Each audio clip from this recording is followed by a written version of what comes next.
Is it still possible to lead well, to lead faithfully, and to flourish while you're leading without losing ourselves, without losing who we really are? So this podcast exists because I believe the answer is yes, but not through more techniques or more striving or more polished performance of leadership. This is a space for formation and not performance. It's for conversations that pay attention to the inner life of leaders. It's for wisdom that grows slowly in real contexts with real limits. We're not just asking, how do I succeed? We're asking, who am I becoming as I lead? And what's shaping me along the way? Welcome to Flourishing Leadership in Tough Times, where we have honest conversations to help you stay rooted with integrity, rise with courage, and lead with hopeful resilience. Hosted by Deborah Owen. Welcome, I'm Debbie Owen, and this is Flourishing Leadership in Tough Times. I want to begin by naming something many of us are carrying, whether we have language for it or not, and that is, this is a season of leadership fatigue. So many leaders I meet are not burned out because they don't care. They care deeply. It's that they're navigating constant change, rising complexity, moral weight, and even a lot of relational strain, often with very little space to reflect or be honest about how it's affecting them. The World Health Organization says that burnout is a syndrome resulting from workplace stress that's not been successfully managed. And they describe 3 dimensions of burnout: feelings of energy depletion or exhaustion, increased mental distance from your job or negative, cynical feelings about your job, and reduced professional effectiveness. And some sobering statistics, they state that in 2021, the APA survey of work and well-being found that 79% of employees had experienced work-related stress in the month before the survey. And 36 reported cognitive weariness. I'm sure a lot of us understand what that feels like. And 32% reported emotional exhaustion. And 44% reported physical fatigue, which was a 38% increase since 2019. 37% of business leaders are at risk of burnout due to feelings of isolation and excessive workload. And 50% of leaders reported feeling overwhelmed. So the quiet question underneath so much of that fatigue is this: is it still possible to lead well, to lead faithfully, and to flourish while you're leading without losing ourselves, without losing who we really are? So this podcast exists because I believe the answer is yes, but not through more techniques or more striving or more polished performance of leadership. This is a space for formation and not performance. It's for conversations that pay attention to the inner life of leaders. It's for wisdom that grows slowly in real contexts with real limits. We're not just asking, how do I succeed? We're asking, who am I becoming as I lead? And what's shaping me along the way? And so for this opening episode, I didn't want to jump straight into a totally formal interview. I wanted to set the table to model the kind of conversation this season will hold. So today I'm joined by my friend Kari Kinard, someone I trust deeply, a colleague, a friend, and a fellow traveler in leadership formation. We are part of the same doctoral cohort, and over time I've come to admire not just her work, but her presence, her steadiness, her discernment, her joy in life, her laughter, and the way she leads with competence and care. Kari has spent many years in demanding caregiving contexts, serving as a nurse practitioner in long-term cross-cultural work, which is very challenging. And she's had diverse experience in clinical practice in underprivileged areas, primarily in Africa. And now for her doctoral project, she's developing a culturally contextualized coaching framework. I had to practice saying that to use with healthcare providers. And you can tell us more about that in just a minute, Kari, and other leaders in Africa. And what matters most, though, is how Kari leads. and what sustained, faithful leadership looks like over time, especially when that work is largely unseen. So, our conversation is not about answers, it's about attention and limits and joy and what it means to remain human while leading in hard places. Kari, I'm really grateful that you were willing to begin this journey with me. Well, thank you for inviting me, Debbie. As I was listening to you, even just reading off those statistics earlier, this is such a needed thing. And I will say that's one of the reasons I've gone from clinical practice to more of a coaching leadership development perspective because I see those realities every day and I see them getting worse. And so I want to be a voice. I want to be there just right there with you and just finding a way to help people just be who they are meant to be. So thank you so much for inviting me along on this journey. This is great. I'm glad we can have this conversation. Yeah, so Debbie, something that I have just really enjoyed getting to know you through our doctoral project and our cohorts has just been hearing your background and just the years that you have been in leadership, in ministry, in music, and coaching. That's something I've really enjoyed learning from you about, particularly. Yeah. And now your doctoral work. And it has been such a joy and pleasure to see you just learn and grow and coming in with so much experience and being willing to just be a learner and to continue learning and using your knowledge and your understanding and recognizing that it's more about just being who you are and not about producing, not about coming in with the answers, coming in with all of the solutions, but just being present. And we've had quite a few opportunities to have conversations face to face, on Zoom, different interviews. And it's just been a joy to see you speak truth, to see you just value spaces. I remember one conversation we had about a year ago, and just you were willing to just sit and in the quiet and let that space. And I think that is something that we need more of in this world. Also, just wrestling with uncertainty, difficult topics, changes in our culture, and that you recognize that growth starts with you. It starts with your internal being and not what you can do, not what you can accomplish. And I've really valued that in this the last 3 years that we've known each other and worked together and learned together. And I'm excited to listen to these podcasts that are coming up and just these conversations with other people that are wrestling with the same things. And I've just really appreciated your humility and your faithfulness. And it really is a privilege to help you start this series. Oh, wow. Thank you so much for that, Kari. I appreciate that. Yeah, we've wrestled with some difficult topics in our classes Ooh, and in our travels. yeah. We're at Portland Seminary getting a Doctor of Leadership in Global Perspectives degree. Mhm. And our first year, we did a residency in Oxford, England. Our second year, we did a residency in Washington, D.C. And our just this last fall, we did a residency in Cape Town, South Africa.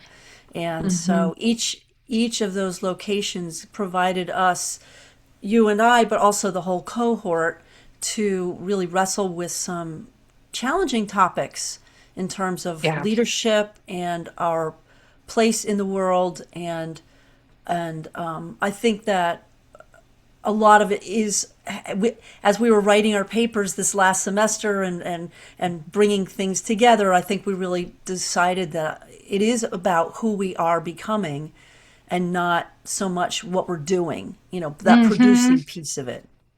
I think we all, in our own ways, through our own different projects, there's 17 of us, we all came to some of those same realizations around the same time, that it's not what am I doing in leadership, it's who am I becoming as a leader. Mhm. So that's, I don't know, you want to say a little bit more about that? Because that was such a revelation, I think, in terms of our journey. Yeah. Well, I think living cross-culturally in Africa, I live in a Muslim context and I'm a Christian. So being a minority here, skin tone, language, even the fact that I'm an educated female is a contrast in where I live. And something that I will tell people that are interested in doing cross-cultural work is I warn them that you can come in thinking that you're going to accomplish and do these things. But in the end, it's really about who you are and who God wants you to be, who you are becoming. And I think our doctoral journey as well has just emphasized that to a much higher degree for me. And even just seeing leaders that we've been able to study, Nelson Mandela, for one, and just seeing the humility that they led with and that they served others. It wasn't about, and yes, they had amazing results. As however, in the process, it was really about who they were and who they were willing to be in the face of difficulties, in the face of injustice, and in being a minority and being somebody different. Hi, thank you for letting me interrupt this episode for just a moment. Now, if you're listening to this podcast, the chances are you care deeply about leading well, especially in times that feel heavy or uncertain or demanding. One of the convictions behind this podcast is that flourishing leadership doesn't start with strategy. It starts with who you're becoming as a leader, under pressure, in grief or sorrow, in change or transformation. And that's why I've been writing a series of devotional books called The Awaiting for Advent and When Sorrow Speaks for Lent. They're grounded in neuroscience, the personality patterns of the Enneagram, and reflective practice to help you grow in awareness, self-honesty, and presence. And while they do follow the rhythms of the church year, they're really for any season when leadership feels costly. They're resources you can return to whenever you want to lead from the inside out. Not just do more or say more, but become more of who you were created to be, more grounded, more whole. So please see the show notes for links to these resources and share them with your friends. Thanks, and now back to this episode. Yeah, you brought up Nelson Mandela, and I think what a lot of people are surprised to find out is he went into to prison as a really angry young man, and he came out. What was it? 29 years later, I think, something like that. Somewhere around there. Yeah. Yeah, he had mellowed. Not that he lost passion, but Mm-mm. that he learned how to deal with people better. He had become he grew up basically. Yeah. Sometimes it's just about ourselves. Yes, yes, yes. And so I Something think else that's that's such a great example for us as leaders too, is being able to step back and say, I can still be passionate and yet have better relationships with people than I had before. Yeah. Mhm. And something that stood out to me about his journey as well is he went and he learned Afrikaans, he learned other languages because he wanted to learn about the people that were opposing him, and he Yeah. wanted to learn about those that he was hoping to see change happen. And I think as leaders that's hard to do sometimes, is to actually humble ourselves, become a learner of the other person's language, culture, whatever that might look like. Mhm. And I think the word that kept coming up in a lot of our conversations and in our learning was humility. And, Mm, if we step back and look at Jesus, he was certainly a humble leader.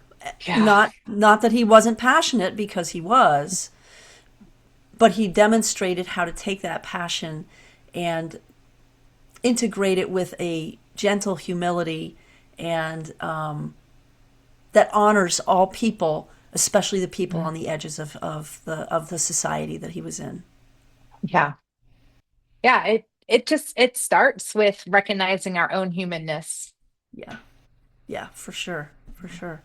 Well, I'm going to just ask you a couple of questions, and I'm just curious, what has surprised you most about yourself over the years of your work in this cross-cultural context?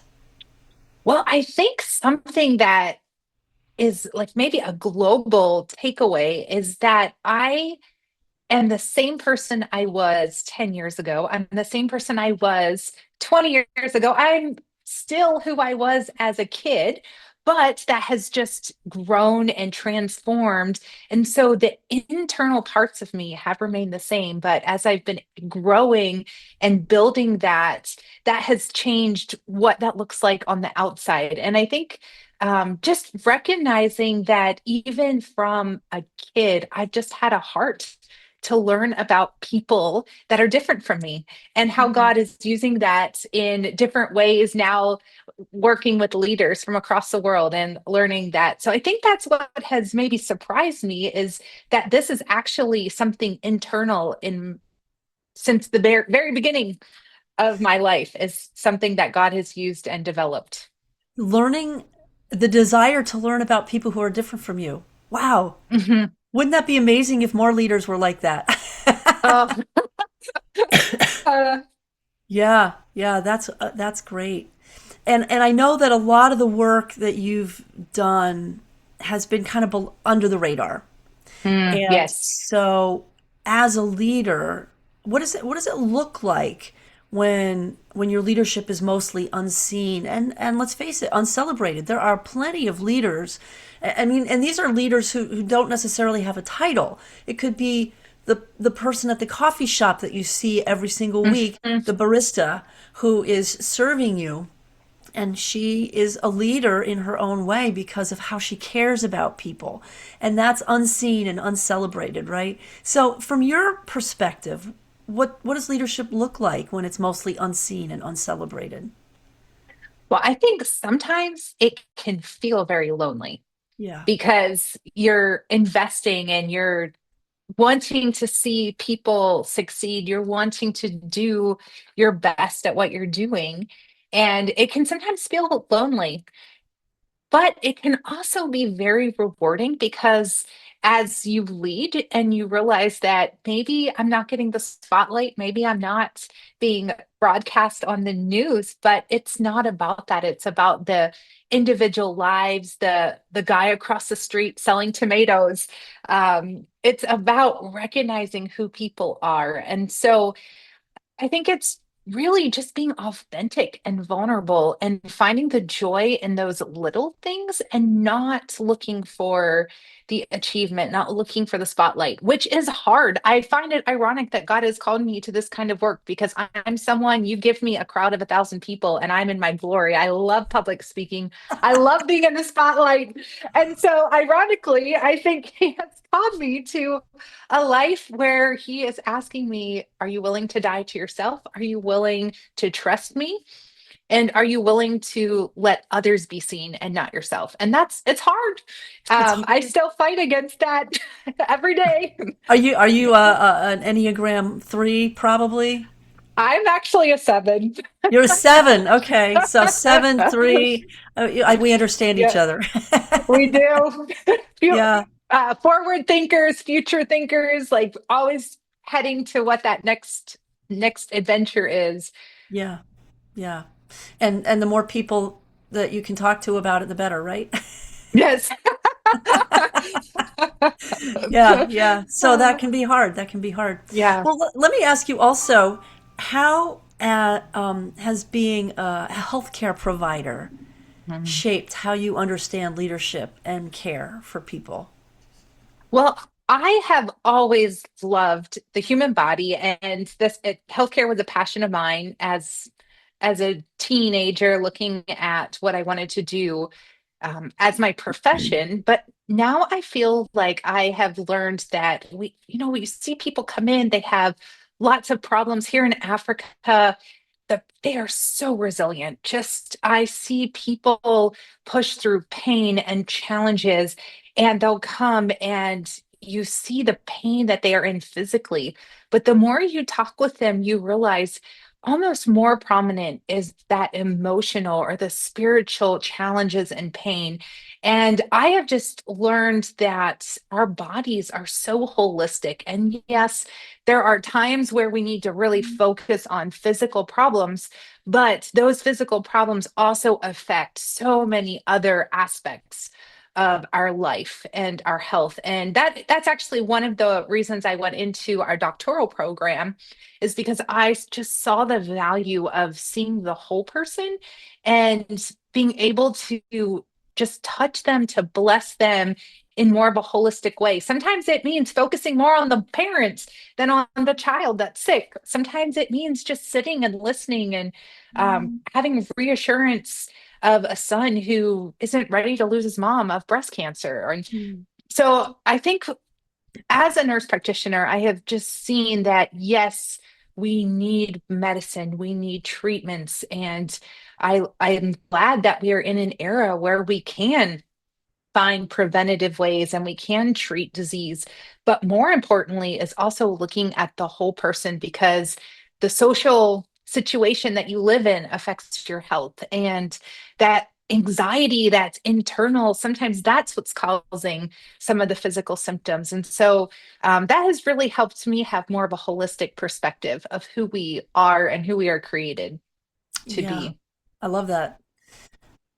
And it is so true. We are, what was it Dallas Willard said? We are embodied spiritual beings. Mm. And so they are integrated. The Hmm. embody the body and the spirit. And then, our minds and our emotions, it's all integrated. Yeah. And then in communal societies and in places where they value family more so than in our Western individualistic values, you also just feel that connection with the social aspect as well, and Right. the family as a bigger part. So, Debbie, as you have been thinking about this podcast, I am wondering what question about leadership stayed with you long enough to start this podcast and the series. Yeah, well, a lot of it had to do with the project that I'm doing for my doctoral program, and Hmm. so it's a relate which is helping ministry leaders heal and prevent overwhelm, stress, and burnout. And the question that I just couldn't let go of was, why are so many thoughtful, faithful leaders from all walks of life exhausted even when they're Mm, doing meaningful work?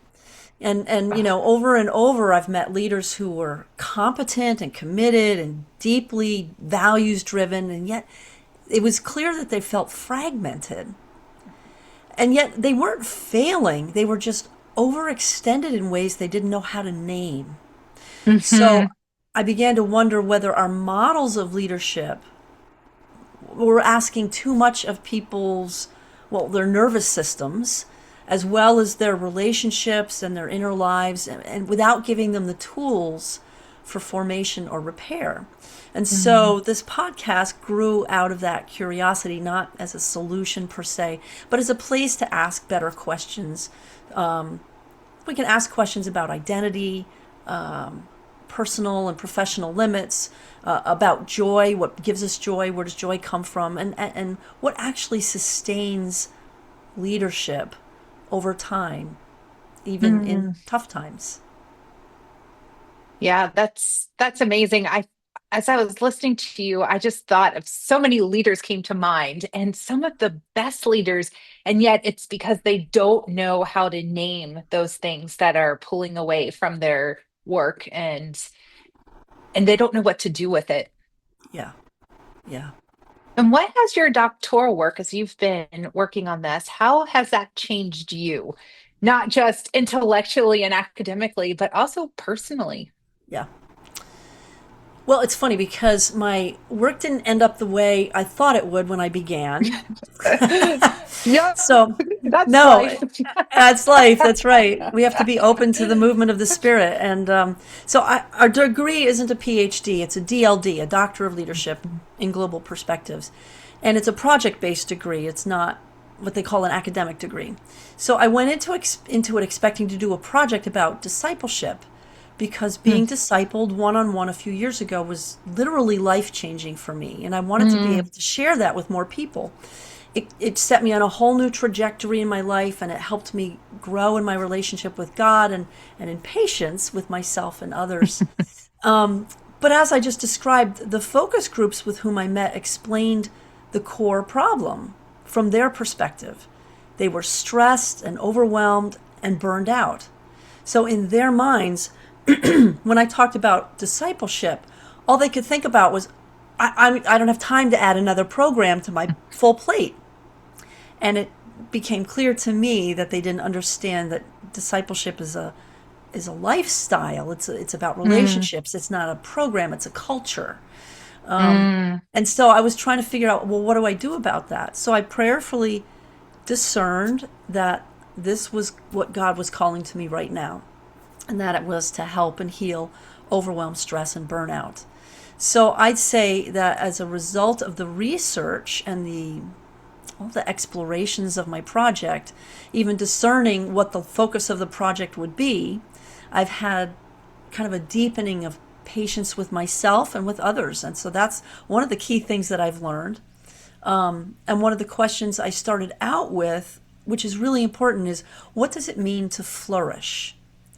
And the Harvard Human Flourishing Project did give me a framework for flourishing. They've identified 6 domains.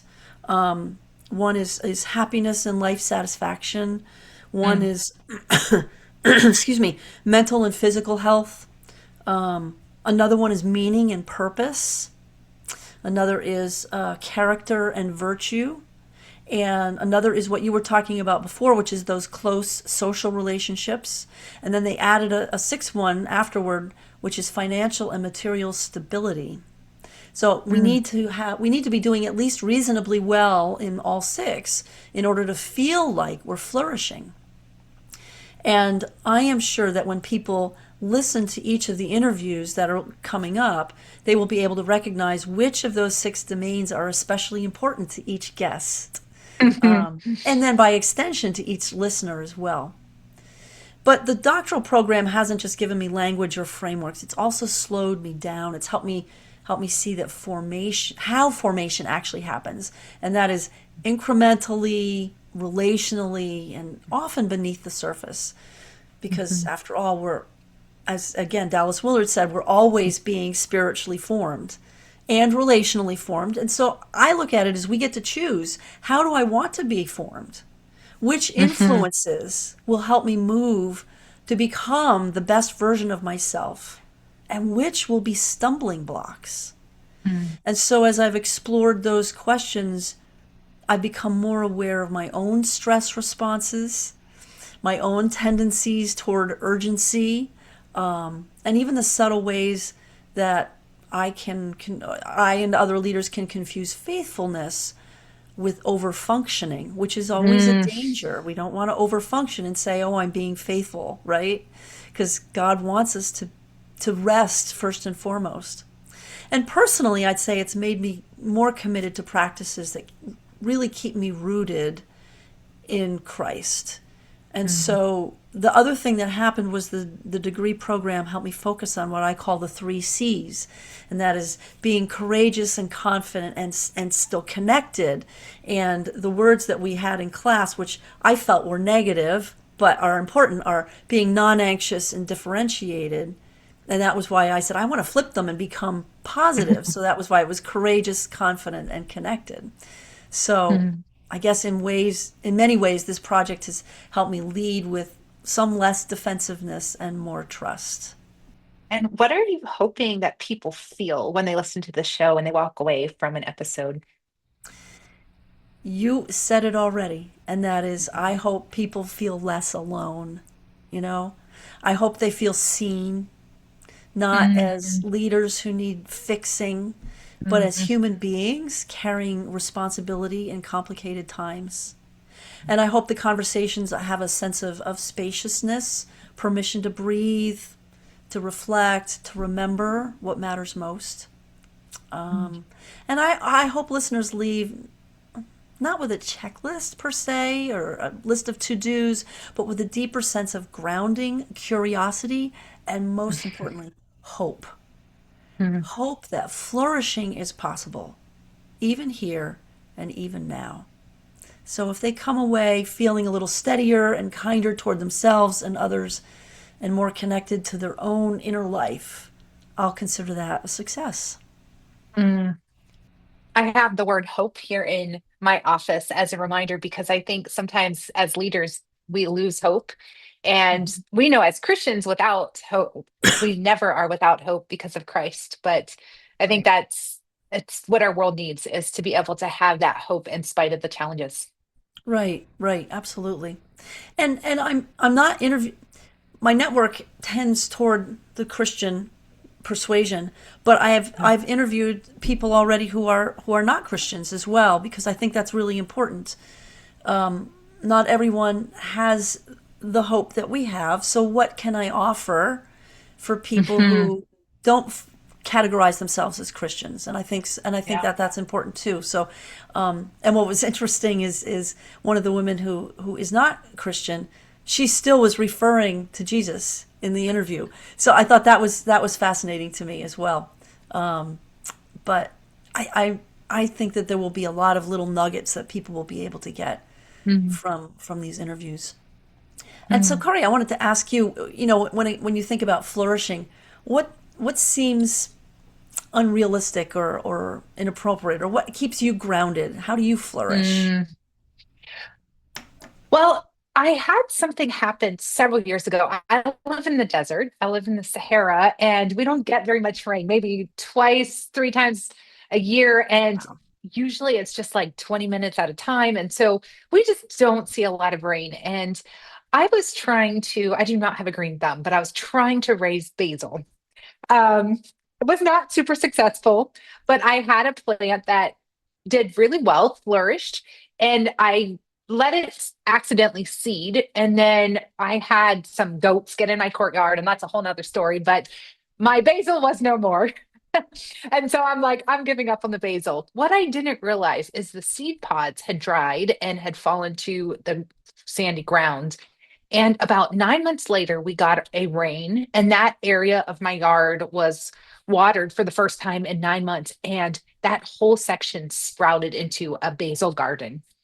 And that to me was such a tremendous picture and image of what it means to flourish. It means that there are times where we don't see the fruit around us, we don't see those seeds doing anything. And then with the right conditions, with the right circumstances, then they can sprout into something beautiful and green in that season. And so for me, flourishing has really been looking at life in seasons. This might be a season that is really hard and challenging. Or as we finish our doctoral project, there's a lot of unknown in the near future. What is this going to look like as I carry this out? And that just really helps me stay grounded that everything has a season and it's looking for those sources that will help me flourish. Mm, I love that. Everything has a season. I was actually reading something about that today in terms of planning Mm. for whether it's a ministry or your business or whatever, and it was talking about seasons, and that's why they encourage the 90-day type of planning because Hmm. that is close enough to feel like you can see the end line, and yet it's still there's still running room within 90 days. So quarterly, in other words. And Hmm. so yeah, we have 4 seasons throughout a quarter, throughout a year, and that's a really helpful frame. That I just read that today, so I'm glad that you brought that Hmm. up. That's a really helpful frame to think of seasons. And so, Yeah. so I'm also curious, what practices do you engage in that help you stay human in some of the Yeah. demanding contexts that in which you find yourself? So right now, I would say the last few years, I have gotten into the habit, into the practice of what I call Sabbath, and just kind of going back to that ancient Old Testament practice of stopping one day a week and just letting myself have the space to rest, to rejuvenate. I'm a pretty strong extrovert. So sometimes it's just, doing something that is fun with friends, it's social, but there's not pressure to perform, there's not pressure to do. And that was really hard at first because, especially for leaders, it is hard to say no when there are needs around you. There just are lack of people that can or will fill those needs. And you have that deep desire to fill them. But I've learned the hard way that if you don't say no, if you don't stop, if you don't take that time to rest. And so the last few years, I have really faithfully done a Sabbath. There are some weeks where my weeks go 10 days before I can take that day off. Sometimes I don't get one and then I really feel it the next week. But I would say that is one of the biggest and most impactful things that I'm currently doing. It's also kind of led into another element, and it's just setting those healthy boundaries, knowing where my limits are, and having that courage to say no. And that is really hard for me because I'm a recovering FOMO addict. And so I'm still working, still working through that some days, but it's helped me learn to just say no, or even just say, let me get back to you. And I think that has really helped me. And then when I get back to you, there's a really good chance I'll say yes. But just taking that space, 30 minutes a day, a couple days to pray, to think through what I'm going to invest in has really helped me have some healthy boundaries, but then also just allow me to thrive, to stay human in these contexts, and to really show up and be my best self in those That's situations. that's so important, and that's it is hard to do, isn't it? Oh, Yeah, yeah. So how do you discern then when to press on and when to rest or pull back? What's that discernment process? well, it looks different every situation. But I think the more you practice it, the easier it becomes, and it's easier to discern. And so I feel like I'm in a place in my journey where a lot of times I kind of already know what my answer will be, but it just gives me that break. But one of the things is just taking a deep breath.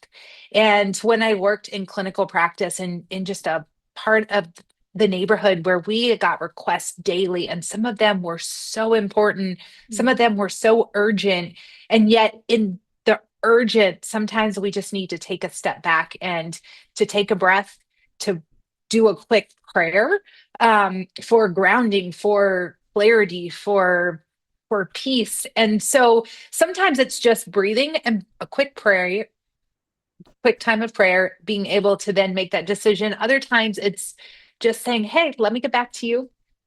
And so, yeah, and I think just knowing who I am, what helps me thrive, I think that's a big part of it, is being able to then discern, is this a really great thing that I should do, or is this a good thing that maybe I should let somebody else do? Oh, that's really important, isn't it? Yeah, it's hard to do as leaders because we want to fill in all the gaps.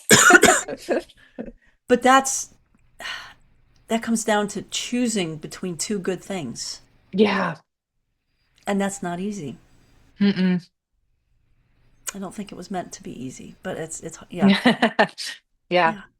And Debbie, I know that with your work and with these podcasts, you've been saying about like leading from the inside out.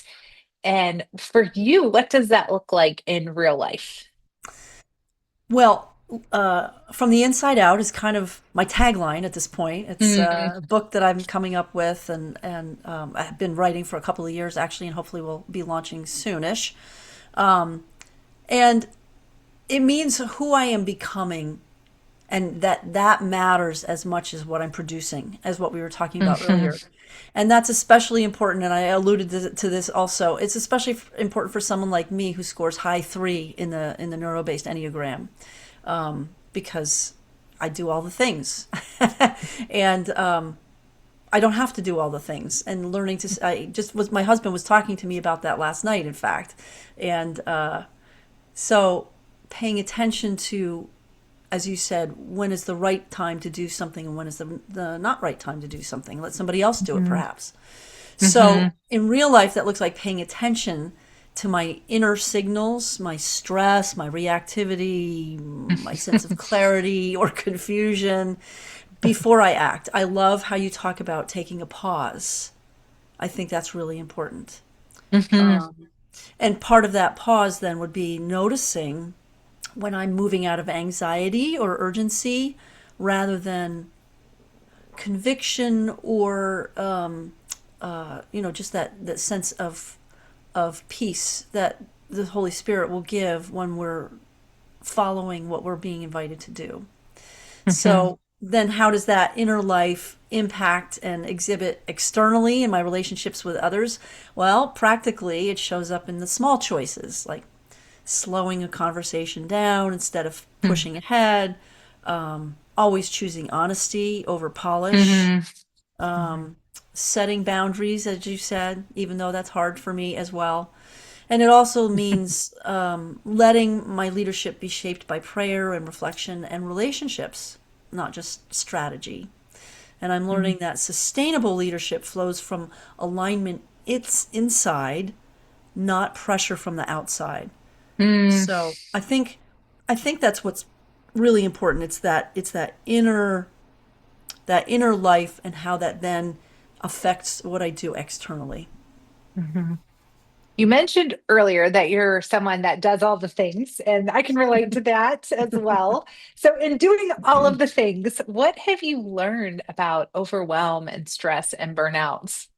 Yeah, I've learned a lot actually as I've done research to help the people that I've been working with. And I've learned the key thing is it's usually about misalignment, and that is a misalignment between our values and our capacity and expectations, what's being asked of us over time.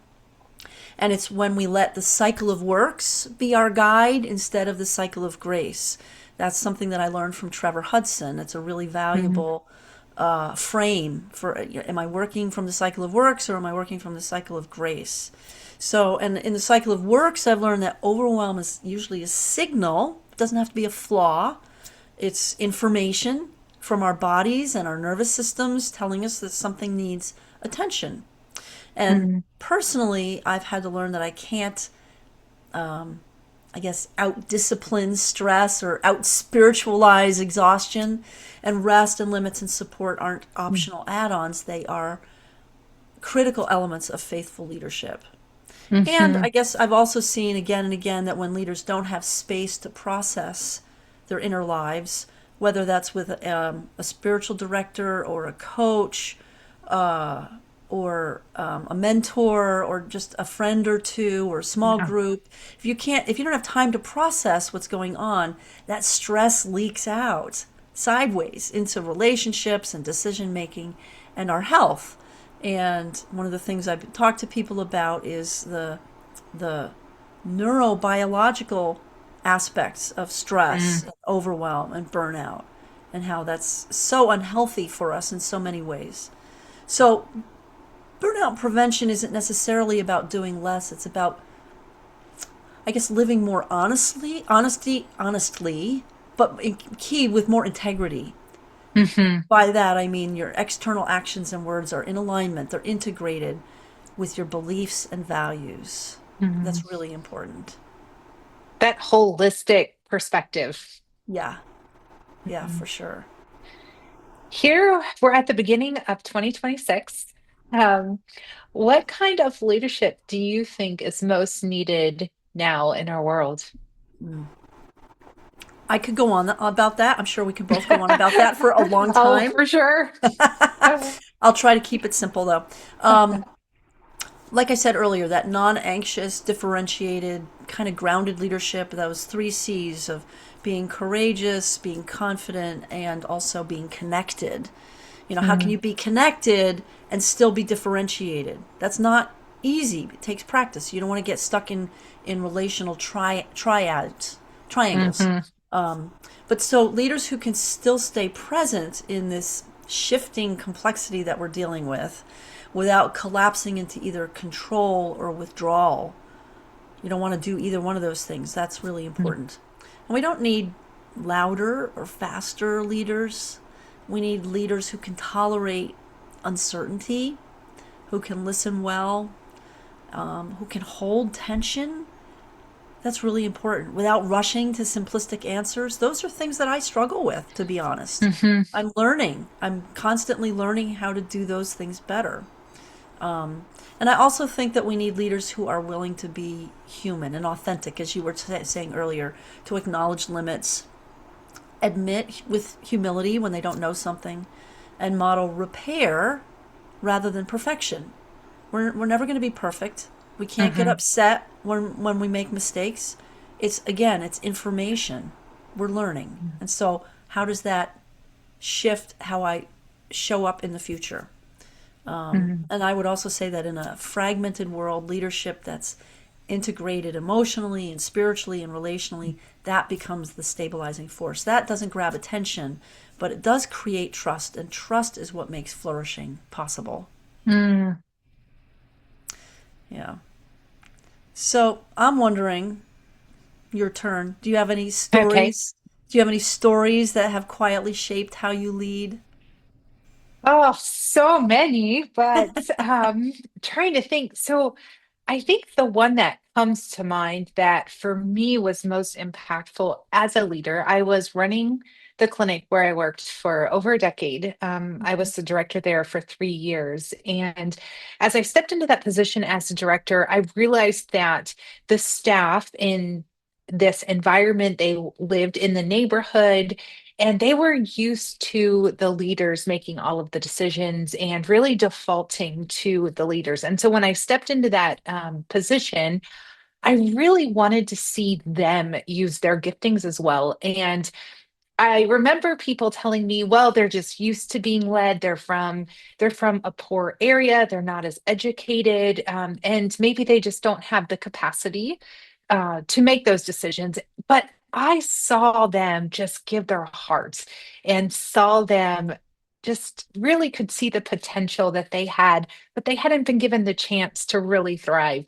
And so I remember one time talking to one of our staff about a patient and making some clinical decisions together and just really encouraging them to make the decision. And I said, what do you think our next step is? And the response was, well, whatever you think the next step should be. And so we kind of played through that a little bit, and together we came up with a shared decision for that particular situation. But throughout time, we built trust, and they saw that I trusted them to use their knowledge and to make those decisions. And they trusted me to step in when that was necessary. And as you were saying, trust is where flourishing is possible. And I saw that played out. And my favorite moment leading at that clinic was when I received a call one morning saying, hey, the government health department called a meeting this morning. So and so needs to go to the meeting. That means we're short staffed. So I called so and so, and they're coming and they're replacing this person. This person's going to the meeting until this time. And then I'm going, and I'm just calling to let you know. And I felt like a proud mom because that is what I was hoping, that they would see that they can make those decisions, that they had the trust established to thrive and to be leaders. And it was just really exciting for me to see them really step into that and realize that they didn't really need me anymore as their leader because they had developed into leaders themselves. Well, Carrie, that was such an important story. I'm sure you felt like such a proud mama, having spent all this time and effort to really empower the people you were working with and developing them as leaders, and then to see that they could just come through like that. That's a great story. Mm, Yeah, yeah. yeah, And I think too, just realizing that we don't have to be the leaders for everything, that there's other leaders that we can raise up. right, right. So in this season, what kind of voices and leaders are we going to hear this through this podcast? Yeah. Well, we have we have an artist, we have a state teacher of the year, we have a leadership professor from Ireland, Mm. we have a beloved professor who talks about how important story is and narrative. And I mean, the list kind of goes on. We've got some really fabulous some guests that I haven't recorded yet, but I'm going to be recording soon, and so I'm like, really excited about it. What I'm hoping is that listeners will hear voices that are wise and grounded and human, Mm. people who are doing real work in real contexts, and sometimes without a spotlight. And some voices are going to come from faith communities, some from Mm. education, healthcare, the arts, organizational leadership. And what they're sharing is in common isn't a particular worldview or a platform, but a commitment to integrity and care. And I want to hear from people who've learned something over time, who know what it means to lead with limits, as we said, to recover from mistakes and to keep going with humility. The season isn't about experts performing with certainty. It's about leaders who are still paying attention to themselves and to others and to what's being asked of them now. And what does it mean to stay rooted with integrity while rising with courage? Yeah, that's part of the tagline. So for me, staying rooted with integrity means being anchored in who we are, our values, our faith, our commitments, rather than being pulled around by urgency or fear, Mm. which is so easy. And rising then with courage doesn't mean striving or climbing. It means responding faithfully, growing, being formed with what's entrusted to us, even when the path isn't clear or comfortable. So rootedness keeps us from being reactive, and rising Mm. with courage keeps us from becoming stagnant. So when those two are held together, leadership becomes less about proving ourselves and more about showing up honestly, consistently, and with care. Mm. And I want to go back as we're concluding here. I want to go back to one last thing that you mentioned earlier and ask you, what might it look like if leaders didn't feel so alone? Well, I think we would see them rising to the occasion because we are made to be communal people. And I think just knowing that somebody's on your side, whether or not they agree with you, but they respect you as a person, I think we would see leaders step up with that courage and also being willing to act in integrity and with integrity rather than just responding or trying to compromise to please the people that we're hoping will invite us in, whether that's our colleagues or those that we're leading. And I think if we didn't feel as alone, that we would see more people rising to the occasion and seeing the world change. Yeah. Thank you. That's great. That's great. Well, Kari, this has been such a wonderful conversation. It's been a joy for me to be able to share some of your work and your ideas with this audience, and a great way for this whole podcast to start. So thank you for being part of this. Listeners and viewers, I just want to let you know that there will be new episodes every Tuesday. And I invite listeners to come on a shared journey with me and with the guests that we will be introducing to you. Thanks for joining me on Flourishing Leadership in Tough Times. If you found today's conversation meaningful, please like and share this episode and subscribe for more honest, inspiring stories to help you stay rooted with integrity, rise with courage, and lead with hopeful resilience.